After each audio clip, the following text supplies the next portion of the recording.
Tout se passe au pays, dans un village appelé Tini. Un village non loin de mon propre village. Un village qui fait peur à tout le monde, même au gouvernement. Un village de déconnards. Le village fou. Tel est l'autre nom de Jimmy. Ah, Jimmy! Si vous allez jouer au football chez eux que vous gagnez le match, il vous frappe. Si vous faites le match nul, il vous frappe. Et même s'il gagne le match, il vous frappe quand même. Oh, si, quoi. Du coup, plus personne n'ose aller jouer chez eux. Même à la sous-préfecture et au tribunal du chef-lieu, on refuse désormais d'avoir affaire à eux. L'administration a tiré un trait sur eux et ne juge plus leur parole. Il y en a trop.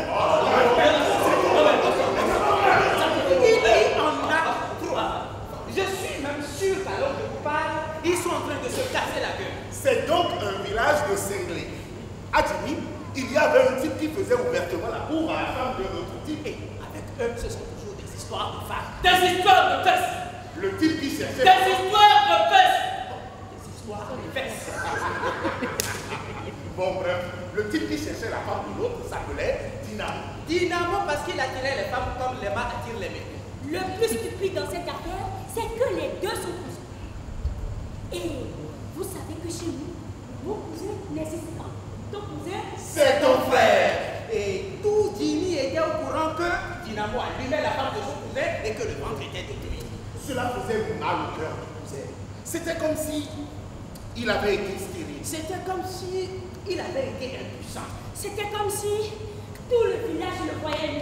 Alors un soir, il invite Dynamo à venir partager un plat de congolais. Dynamo arrive. Tout le monde sait que Dynamo tuerait père et mère pour du congolais. Les deux hommes commencent à manger. Il mange. Il mange. Il mange. Il mange. Dynamo prend un morceau de congolais pour l'avaler. Dynamo. Dynamo. Dynamo, putain, on a avaler. Tony Wea. Comment on fait? Ah, non. Artiste. C'est un peu rien. Le morceau lui reste bloqué dans la gorge. Ça ne peut plus descendre et ça ne peut plus remonter non plus. La chose est là, collée dans sa gorge. Maman, Dynamo, encore la seconde.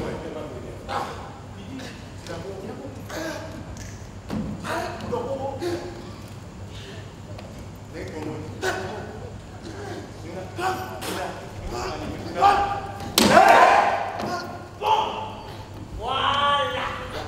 Cette chose que tu sens poser dans ta gorge, plus jamais ne descendra ni ne remontera. Son dos. Tu as donc empoisonné mon plat. Évidemment, évidemment. Tu couches avec ma femme parce que tu es beau. Mais à présent, toute cette chose qui déforme la gorge, plus aucune femme ne voudra de toi. Voilà Dynamo marqué. L'affaire éclate sur la place publique. Aussitôt, les partisans de Dynamo et ceux de son cousin, autant dire les membres de la même famille, en profitent pour se livrer toute la nuit à une bagarre rangée.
C'est-à-dire rompu par vocation aux arcanes du déconnement, voilà donc que des apprentis déconnants au Salem à vous faire fuir la vie elle-même.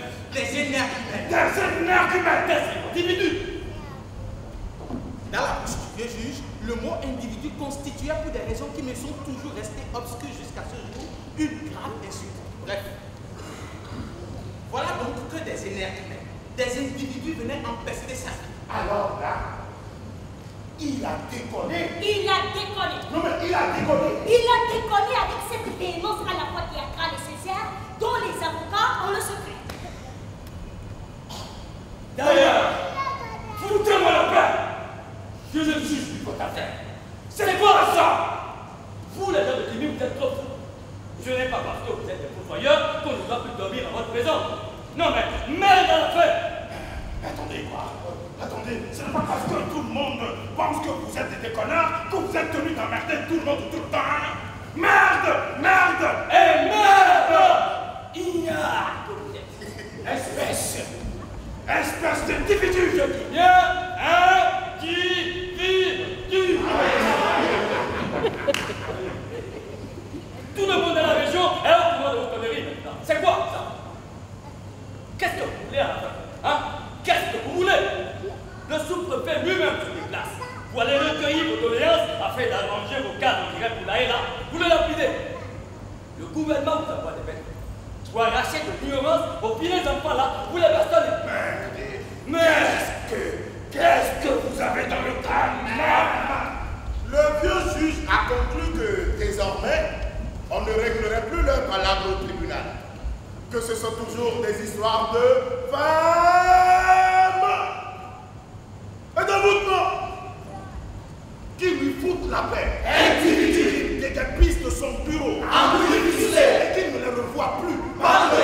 Depuis ce jour, l'administration a tiré un trait sur Jimmy. Ah, Jimmy, le village fou. C'est donc un village de dingue. De dingo. Il me revient des fois des histoires tellement incongrues que je me demande si ce n'est pas ma mémoire qui dit. Mais il y a de quoi? Vous pouvez me croire. Si mon propre village ne se trouvait pas à proximité de Jimmy, je serais le premier à croire que ces histoires ne sont que de vulgaires sornettes qu'un esprit malade de solitude se raconte pour éponger son trop de temps. Comme cette histoire, celle de ce chasseur, reconnu comme le plus grand chasseur du village en tout, et qui a fini de manière stupide. L'homme avec un chien qu'il appelait Pelé. Pelé parce qu'il était un fervent supporter du roi Pelé. En réalité, le véritable chasseur, c'était Pelé. C'était lui qui capturait tout le gibier, mais une fois au village, tout l'honneur revenait à l'homme. Un jour, il va à la chasse. Et Pelé tue tellement de gibier que le chasseur a du mal à tout transporter seul. Alors, il décide d'aller chercher du renfort au village. Manedo timidi ori ora, manedo timidi ori ora, manedo timidi ori ora, manedo timidi ori ora, manedo timidi ori ora, manedo timidi ori ora, manedo timidi ori ora. Et c'est sur le chemin que l'histoire commence. L'homme aperçoit un nid d'oiseau dans un trou d'arbre mort. L'homme s'arrête devant l'arbre. Il a entendu des pleurs poissonnants. Il regarde autour de lui. Le chien est encore loin. Alors, il décide de retirer les oiseaux. Il craint. Et au moment d'introduire sa main pour retirer les oisillons, le chien le rejoint. L'homme réalise qu'il est sur l'arbre, prêt à retirer les oisillons. Il réalise aussi que le chien est sous l'arbre et le regarde. Il considère tout cela et la honte les craint. Il n'ose plus descendre de l'arbre, mais il sait qu'il ne pourra pas rester sur l'arbre indéfiniment. Alors le chien...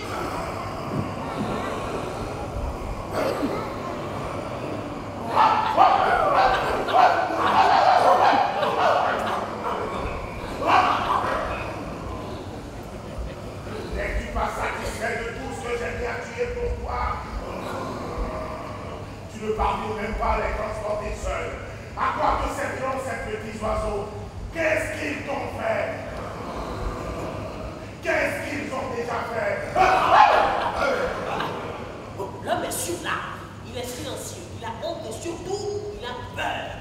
Un chien qui se met à parler. Alors qu'il sait qu'il ne rêve pas, qu'il n'est pas un muet de compte et qu'il n'y a rien d'autre que cette réalité-là. Laisse-les tranquilles et descends! Descends!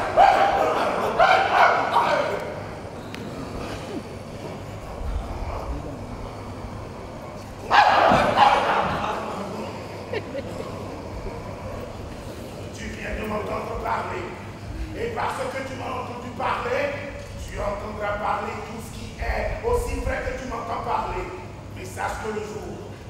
à quelqu'un que tu m'as entendu parler et que par conséquent tu comprends tout, tu seras fini. Quelques jours plus tard, le père de sa femme meurt. Et avant de se rendre aux funérailles, Parce que la femme était de mon village et notre village du fou. Avant donc de se rendre au funérailles, elle range son maïs à l'étage supérieur du grenier, hors de portée des poules, coqs, canards et autres démons. Un jeune coq qui de l'avoir laissé ranger les grès ne peut s'empêcher de lancer autre volaille à la fuite du mot grès égaré. Cette femme est une méchante femme. Au lieu de laisser le maïs plus bas pour qu'on puisse bien festoyer, la voilà qui le protège comme s'il s'agissait du seul aide de la fille du chef du village. On aurait déjà fait comme il n'est plus permis de l'autre. Dans les moulations, non vit nous mandare. Dans les moulations, non vit à la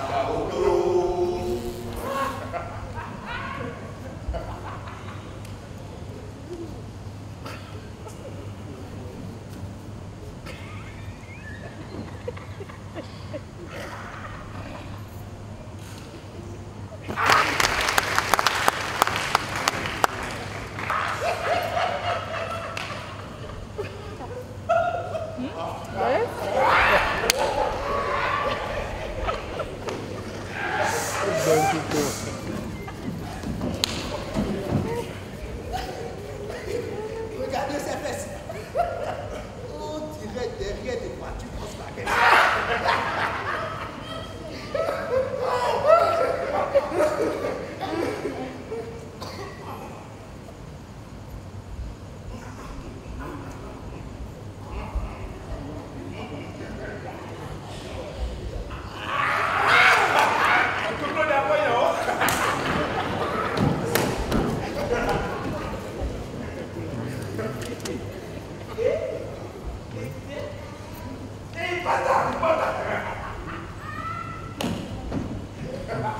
Pourquoi tu ris? Comment ça y est? Tu me prends pour une folle? Tu crois que je ne sais pas que tu te moques de moi parce que mon père est mort? Le bouquin se trompe. Qui dit parce qu'il ne comprend pas pourquoi il ne rit pas parce que La femme n'existe pas. Et les deux se rendent dans mon funérail dans mon village pour le funérail. Mon village. Mon village. Il y a un monde fou. Et ça danse, et ça chante, et ça chante, et ça pleure, et ça pleure tout à la fois.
Je ne suis pas d'accord. Tout à l'heure, je dégustais tranquillement la lèvre supérieure quand ils sont arrivés pour boire. Chacun mangeait comme il voulait, où il voulait. Les gars, oui. Les gars, oui. Les gars, oui. Les gars, il va falloir se discipliner. Autrement, il risque de nous filer entre les doigts. Elle a raison. Bientôt nous irons à terre. Pour le temps qu'il nous reste, discipline. Discipline.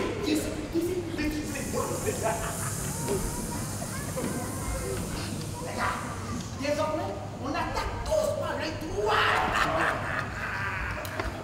Depuis le temps que j'attendais de me jeter sur ses yeux. Ils sont si tard. Mais chérie, qu'est-ce que ça peut te faire qu'il soit tendre ou dur? Du moment où on ne te demande pas de les bouffer, mais de les embrasser plutôt, mais de les bouffer. Il faut les embrasser, il faut les embrasser. Cette scène de ménage provoque l'hilarité des mouches. Celle du chasseur aussi. Tu te rends compte? Je ris au milieu de toutes ces pleurs. Tous ces pleurs. Rire aux funérailles de son propre beau-père. Même en si on lui demande pourquoi il a. Le voilà. Il est là. Il est coincé. Il tourne sans savoir quoi répondre. Finalement, il lâche qu'il a ri à cause d'une vieille histoire que lui avait raconté le défunt. Raconte-nous cette histoire.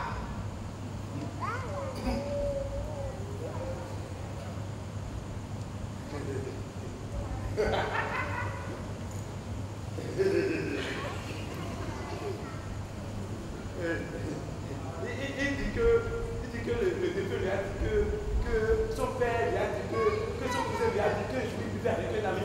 Cet ami a raconté au cousin de l'ami du père devait qu'à la mort de ce nommé le Macané s'est réveillé au moment de la mise en terre. Qu'y a-t-il de drôle dans cette histoire? Et non, ce n'est pas tout. Les gens voyant le neveu de l'ami du cousin se réveiller, on détalait dans tous les coins. On veut bien, mais il n'y a vraiment pas de raison de rire comme tu l'as fait.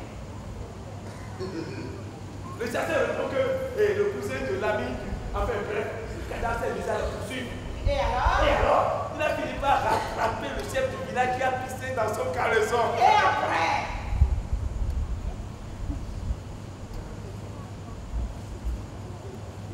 Il n'y a pas d'après. Il n'y a pas d'après. Il n'y a aucune raison pour ricaner comme tu l'as fait. Parce que les morts qui se réveillent au moment de la mise en terre, c'est fréquent. Les gens qui pissent dans leur caleçon à la vue de mort vivant, c'est normal. Si le président de la République lui-même rencontrait un mort, nul doute qu'il serait de son propre famille. Alors, il n'y a vraiment pas de quoi se confier comme tu l'as fait. Dis-nous pourquoi tu as ricané.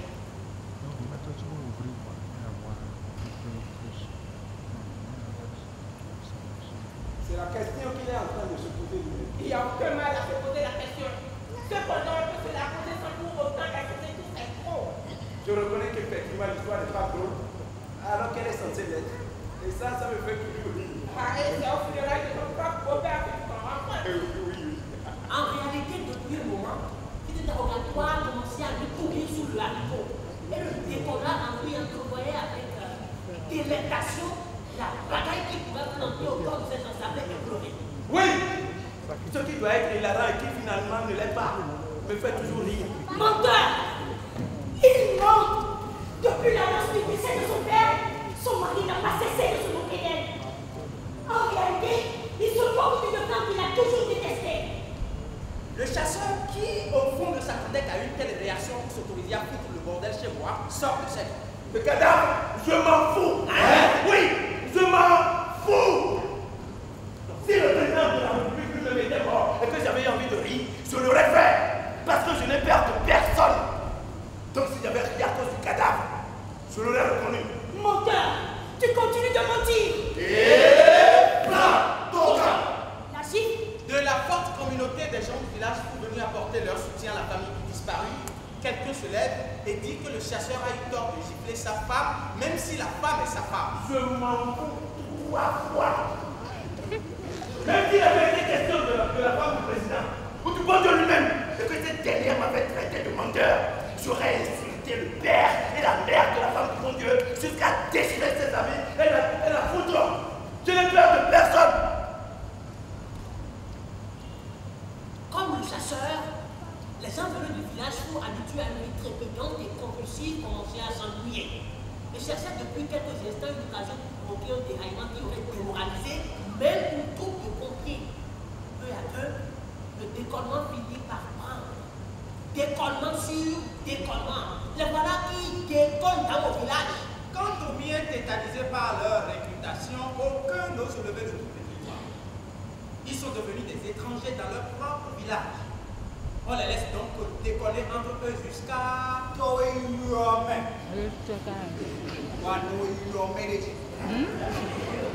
Silence. Long silence. Dans mon village, si quelqu'un insulte ton père et ta mère, c'est qu'en clair qu'il te provoque un duel. Tout le monde regarde le chasseur. Chacun attend qu'il relève le défi. Il ne peut pas laisser passer ça.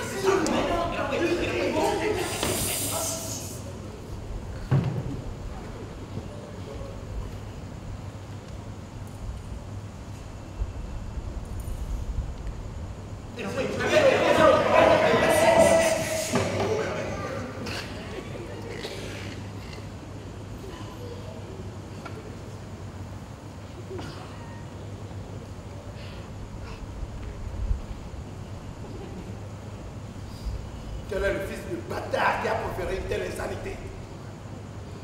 Qu'il se montre, afin que je lui arrache la peau du cul pour lui fermer sa gueule de dépotoir.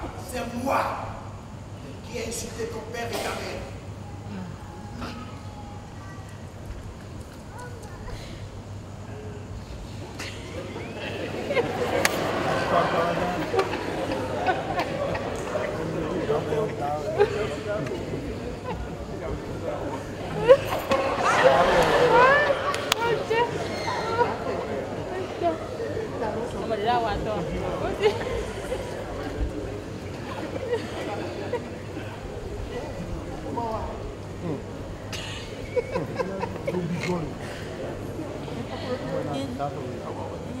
You want to wait out?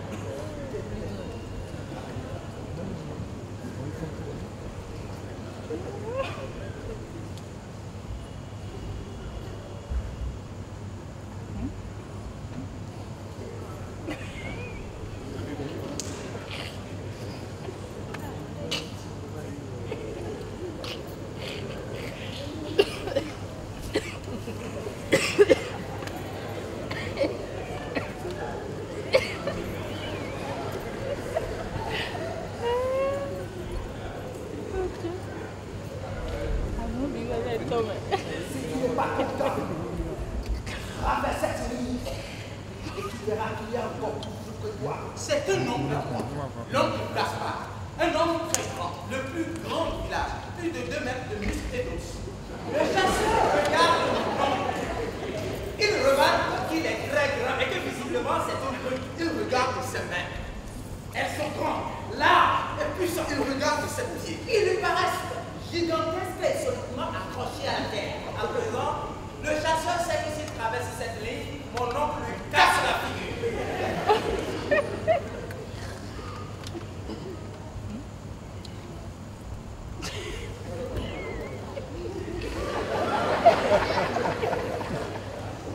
C'est vraiment toi qui as insulté mon père et ma mère tout à l'heure.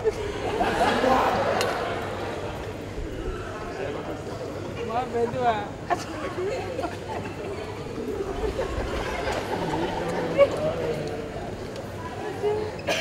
Tu es vraiment sûr que c'est vraiment pas ta mère?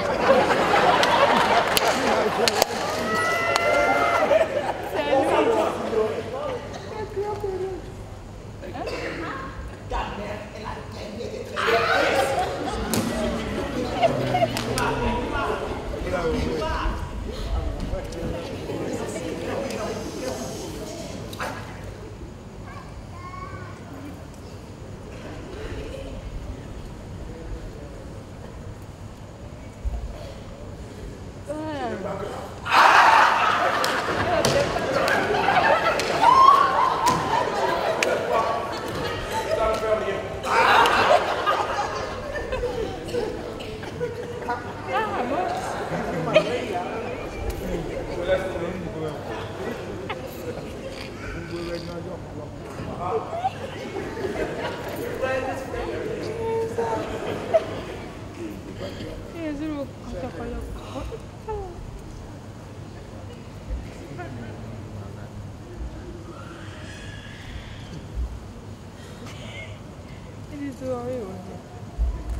Pourquoi as-tu regardé?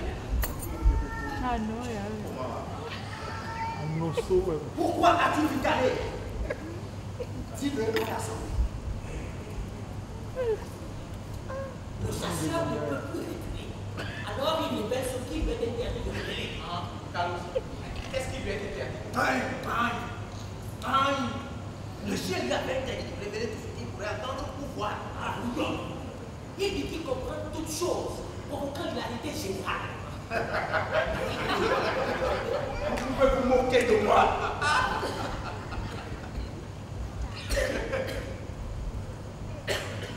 Mais c'est la vérité. Je comprends tout. La terre, le ciel, les astres, l'eau, l'air, la lumière, les ténèbres, tout, je comprends tout. Les plantes, les bêtes, les insectes, les forêts, les savanes, les steppes, les déserts, les plaines. Les collines, les montagnes, tout, je vous dis tout. Je comprends tout. L'orage, les bêtes de pluie, le grondement du tonnerre, la langue de la foudre, tout, je comprends tout. L'envers, l'endroit des choses, le côté pile, le côté face, le haut, le bas, l'avant, l'arrière, ici, le là-bas, tout, je vous dis tout. Je comprends tout. Je suis désabusé de l'absence. Nostalgie, regret, carte du parti, carte d'identité, carte de séjour. Le sourire reviendra du futur prophétisant que nous commencerons comme avant le temps, ceux qui nous pliaient à genoux. Laissons nous jouer dans le corps des poteaux internet d'Astico, repuant se péter le ventre de nos sucres après le travail gratuit forcé pour frotter le front contre terre, le cynisme affreux de sourire caracé. Alors riez, mais je comprends tout. Ce que j'ai dit n'intéresse personne. Personne n'intéresse ni je que je. Comment on va dire? Ce soleil des hommes et des femmes, des hommes, des soleils chauds dessous. Et des enfants aussi assoiffés de vérité rédemptrice. Rédemptrice, vérité de âme, soifés aussi enfants des. Mais riez donc. Selon le sort de mes propos favoris, car à quoi c'est la mémoire si elle ne peut empêcher de rester stupide face à l'innocence des petits oiseaux? À quoi c'est la mémoire si elle ne peut empêcher la barbarie, puisque malgré ce matin d'azur, je me rendis de l'autre côté de l'éternité pour me voir confié pelé par l'ancêtre chasseur qui ce jour-là, ce matin-là, ce matin d'azur-là, était à la place de l'Église.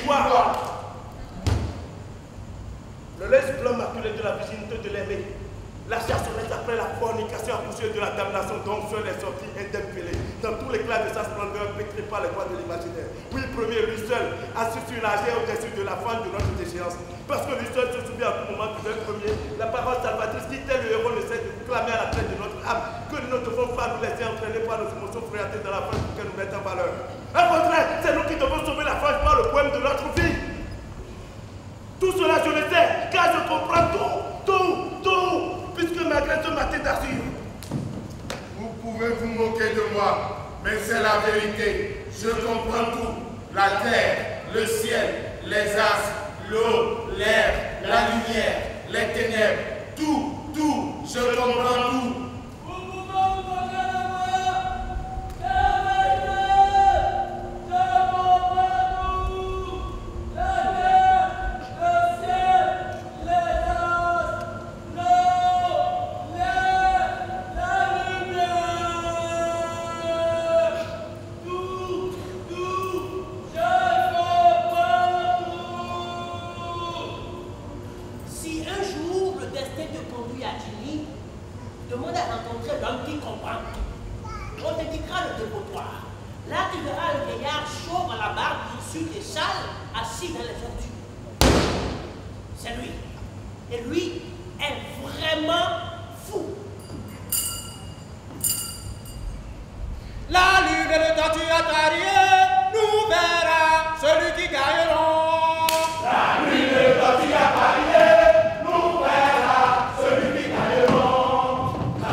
Celui qui gagnera, la lune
deuxième avant. Tétanos. Tétanos. Tétanos. Tétanos, c'est le fils de Dynamo. Dynamo, le type qui passait son temps à allumer les femmes des autres et que son propre cousin a empoisonné. Tétanos, c'est son fils. Sinon, il est Tétanos parce qu'à chaque match, il faut blesser au moins quelqu'un. Vraiment, il joue mal. Dès le début, Tétanos veut laisser Maradona à notre avançante. Il dribble dans la balle à Ronaldo, notre 11, qui termine dans la pomme. Oh là là! Oh là là!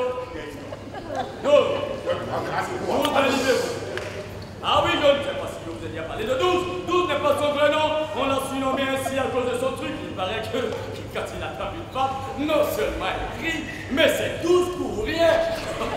Alors on l'a surnommé 12. Putain, le truc. Et même au repos, c'est un véritable bazooka. Que se dit dans la jambe. Quand la belle se réveille et tu la trouves pas la tienne, tu te fais pitié. Le genre même de truc qui excite la frayeur et l'éveillé des femmes. Eh bien, c'est ça.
Mwanga militaire, moi pas besoin de galop, soutez-moi du riz.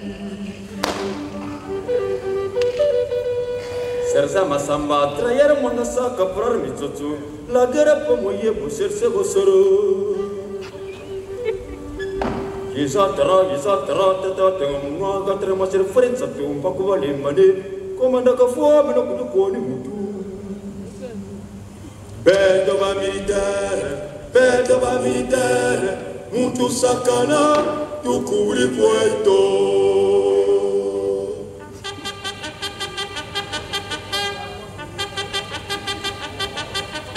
Moka pepe, muyinga kanga kwa. Moka pepe, muyinga kanga kwa.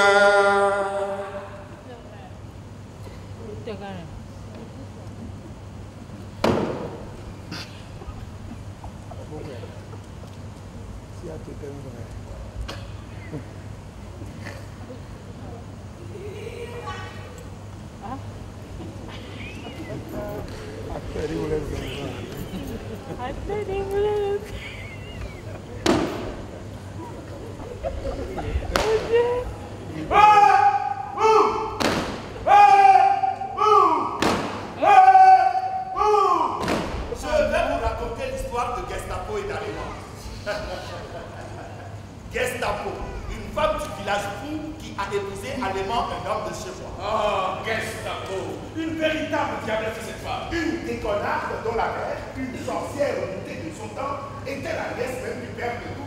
Une déconnarde qui avait hérité le déconnement de ses ancêtres. Une femme aux lèvres amères. À la langue amère. À la bouche amère. Une femme amère. Une femme au gros cœur qui cherchait palabres à tout propos et à tout le monde. Une femme qui insultait même les poulets de ceux qu'elle n'aimait pas. On disait que dans ses veines, le déconnement coulait à la place du sang. Une vilaine femme. Aussi vilaine que cadavre qui l'emmerdeuse.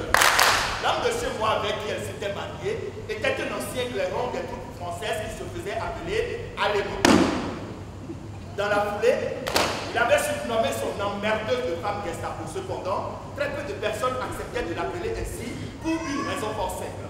On estimait que ce nom à la fois beau et exotique, outre le fait que cela paraissait inarticulable, essayait mal à une femme aussi belle que la femme d'Allemand.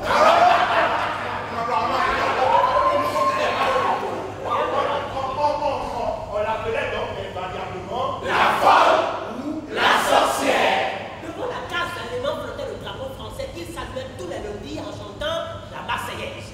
Le drapeau, il avait surnommé De Gaulle. Le général de Gaulle, c'était son dieu. De Gaulle, ce véritable dieu blanc, avait l'intelligente humilité de faire appel à eux. Eux, les tirailleurs sénégalais. Et cette médaille qui ne le quittait jamais, c'était De Gaulle qui la lui avait mise sur la poitrine en lui disant: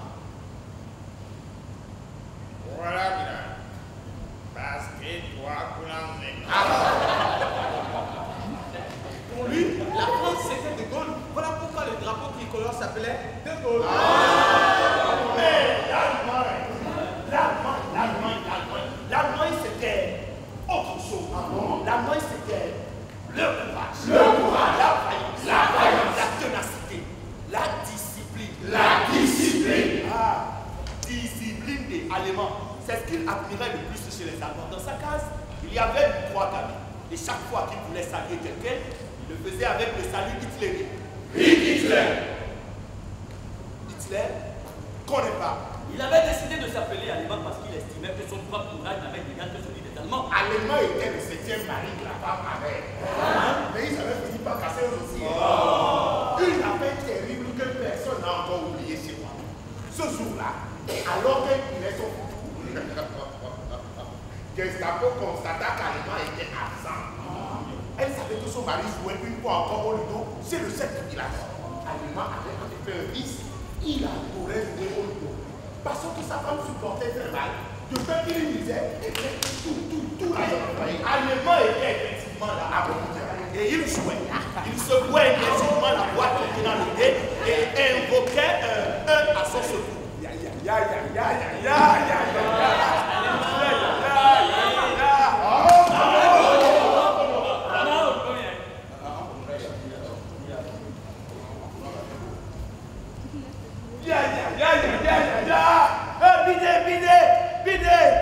Bidé, si tu m'as entendu là, sors un seul manier, Bidé.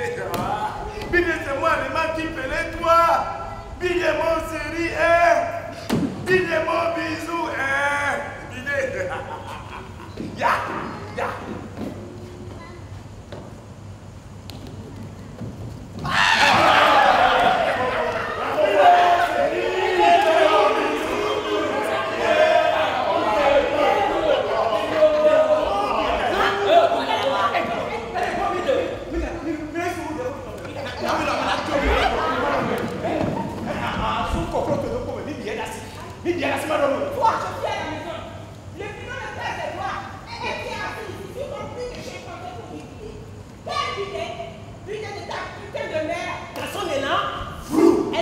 amusé de griller les pions.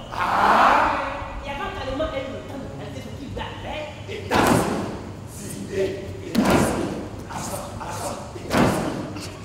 avant que Allemand ait eu le temps de réaliser ce qu'il lui arrivait, Gestapo lui avait déjà volé dans les plumes. Parce qu'elle n'était pas uniquement grande gueule. Elle savait aussi se battre. Et elle se battait comme une bombe. Allemand patient, c'est resté à deux. Ah non, ça n'aurait pas été bien moi. À son tour, il siffla sa femme.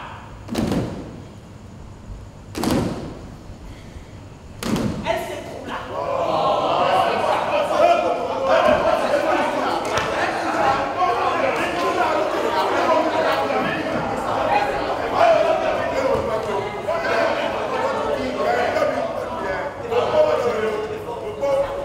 Lorsqu'elle se releva, elle ne dit mot, elle ne fit rien et aucune larme ne coulait sur ses joues. Elle se dirigea vers l'entrée de sa case comme si de rien n'était.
Pourquoi tu as fait ça?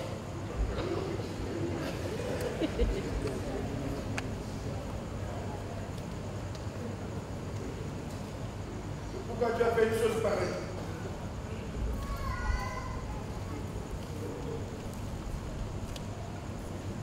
Pourquoi tu as fait ça à l'école?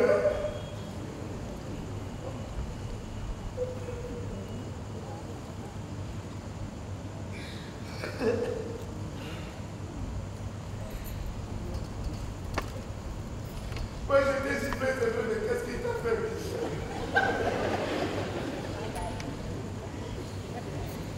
Pourquoi tu as fait ça?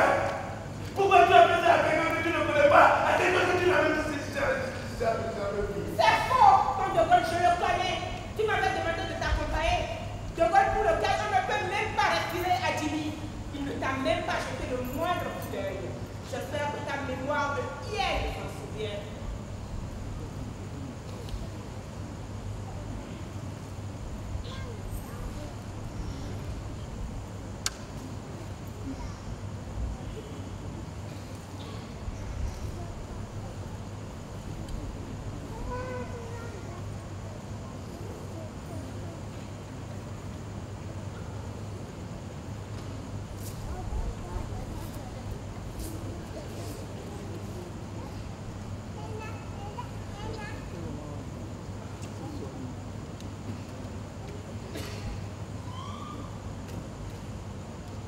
Ton filet de carton, je l'ai déchiré.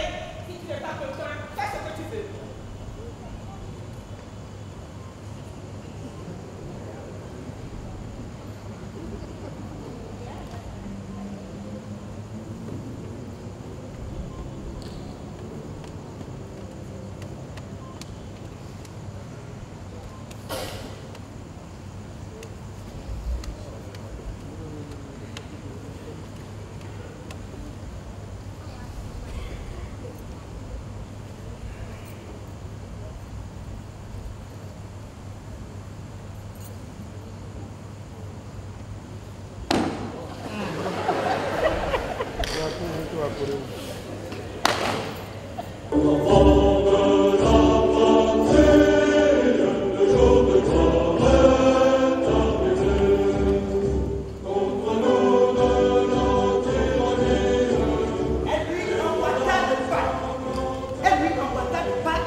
la Marseillaise.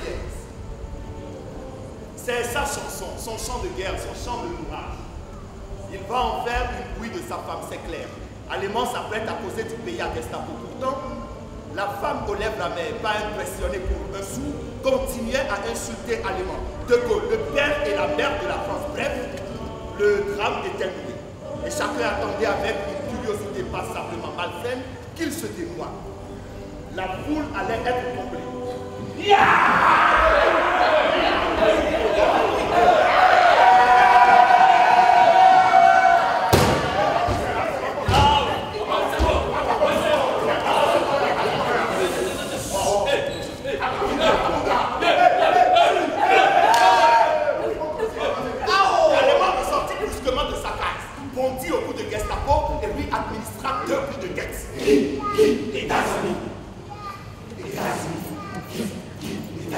La femme se retrouva Allemand continua toujours à s'acharner sur elle avec des coups de poing dans les côtes.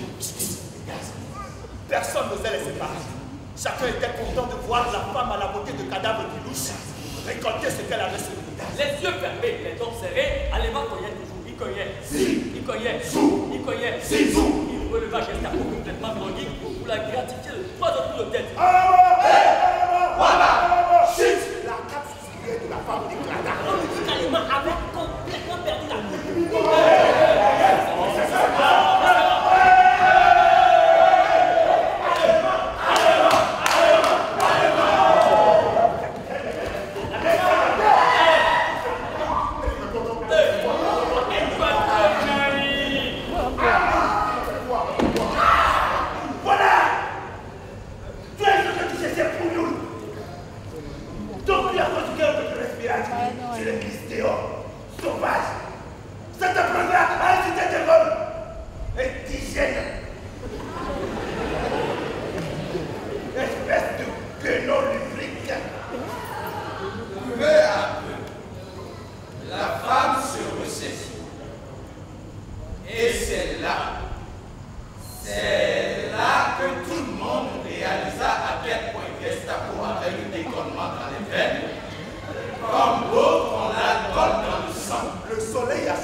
allemands pendant la guerre.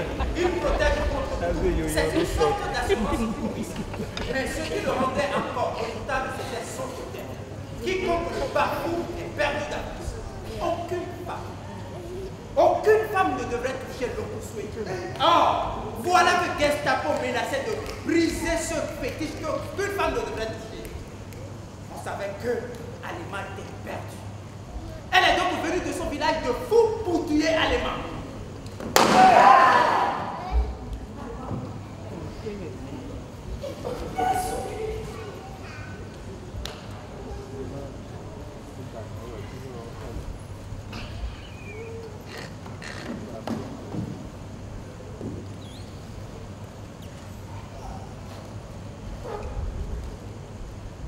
Péniblement,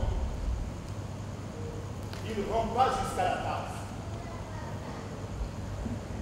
Et lorsqu'il en ressortit, toujours en rampant, il tenait dans sa main son vieux Clément. Il se mit à genoux sur le drapeau déchiré, puis souffla une mélodie larmoyante. Hébété, misérable interminable. Puis, sous nos yeux, et aussi vrai que je vous vois, dont la vie se rapetissait jusqu'à devenir un poussin. Un poussin blanc. Oui, Mais bon, l'Okosue se vengeait. L'homme qu'il avait élevé au rang de héros et à qui il avait permis de tuer même des guerriers allemands, il venait d'en faire un poussin en quelques secondes. Il se vengeait parce qu'il avait laissé cette femme le bafouer. Il se vengeait parce que, tout à coup, on vient de faire défoncer droit dans le cercle des villageois, emprisonner le poussin nécessaire avant de disparaître du côté du soleil.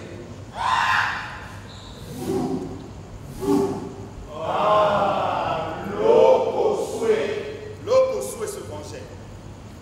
L'Okosue s'attaqua à la femme amère. Elle commença à trembler de froid comme saisie de fraîcheur. La croix gammée qu'elle portait en guise de catissex devint tout rouge devant tout le monde. Gestapo était réglé. Des règles anticipées. Des règles douloureuses. L'Okosue avait frappé. Elle entra en transe. Lui exécuta une danse de possession pendant que du feu jaillissait du doigt de la cape.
Le fétiche avait continué à se venger.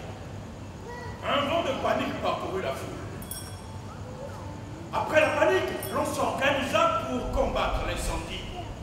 Le feu vaincu, l'on s'aperçut que la femme venue du village fou avait disparu.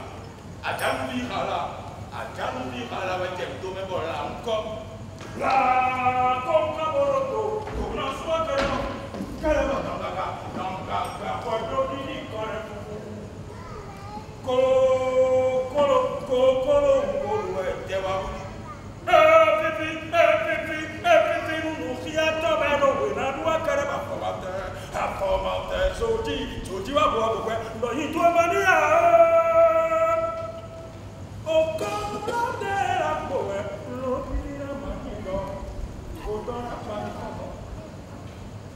on la retrouva.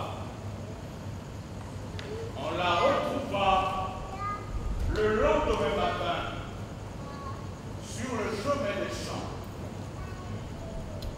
Gestapo s'était conduit à un courtier à l'aide de la croix gammée.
pour avoir montré le chemin, pour avoir donné le bon exemple. Je voudrais dire un grand merci à monsieur le directeur de l'ensemble artistique national qui se bat des pieds et des mains pour que soit un théâtre national. Il le mérite, on lui dit grand bravo. Je voudrais dire monsieur Marcel Fillon, s'il vous plaît.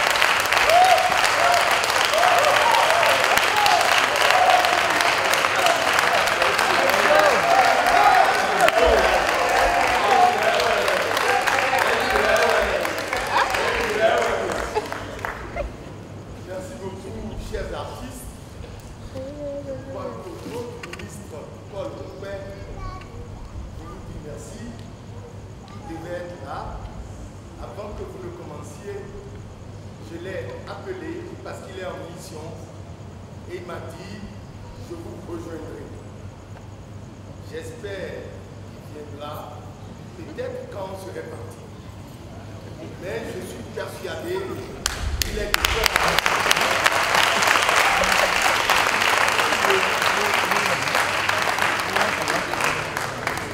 à la suite du metteur en scène, parce que nous avons cru à la mise en place de la troupe nationale de théâtre, je voudrais dire merci à Lupiti, qui également a cru avec nous et a mis en place cette équipe en 2014, après que l'ensemble artistique national a connu la troupe nationale de théâtre en 1993. Et ce n'est qu'en 2015 que l'ensemble artistique national a connu la deuxième vraie création de la troupe nationale de théâtre. C'est du chemin. Et tout ceci a été mis en place grâce à un homme, il faut le dire. L'ancien directeur du Festival international du théâtre. Je voudrais nommer Ousmane Aleki.